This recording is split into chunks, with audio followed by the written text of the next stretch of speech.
a lot, but in March and previously, about a lot of the work that's going on to try and change the workplace culture at the BBC. And you said just a second ago that a lot of your summer was spent focusing on the changes that you want to see. So are you able to assure us today, are you able to give us your categorical assurance that whenever we next have you in front of us, there won't be a scandal of BBC talent abusing their position, which you need to apologise for? Well, firstly, I do think we're at an incredibly important point for the industry. And many of these issues have come out, have been historic, some more recent, but we've talked about it. And I take your comments, which is words are cheap.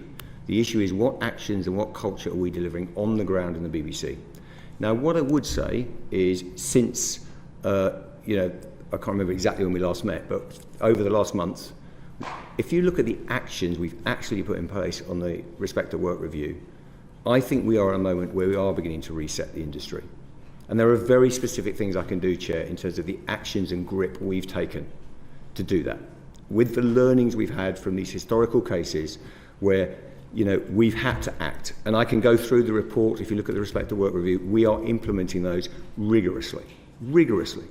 So whether it be being very clear about the expectations we set when everyone arrives at the BBC, making sure that our Respond team joins up. Some of the cases we haven't historically, and this goes back quite a long way, joined up all the information we've had. That is absolutely gripped now.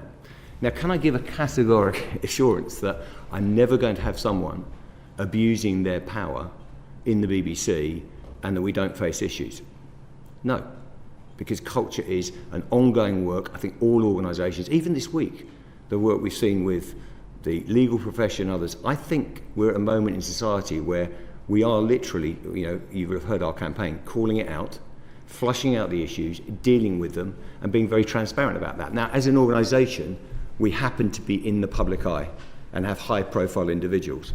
So that does cause an enormous amount of understandable interest and appropriate accountability.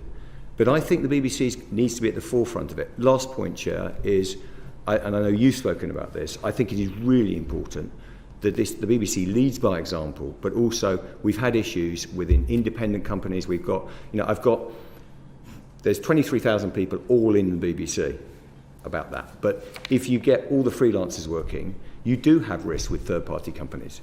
And we've seen that in a number of our issues. We need to support bodies like CISA now emerging, critical, so that, and we now have a process, and I think things have changed since we last talked to the committee. We are seeing people call it out, and that is a positive change, but it's ongoing work. I don't think you can change culture in 6 months and suddenly say nothing's going to occur. We may see more things coming out because in some ways I'm asking for it and being utterly transparent and running towards the problem. That's what we need to do. Dr. Shah? Yes, I want to add to that. As you know, as the committee knows, I personally and the board are very committed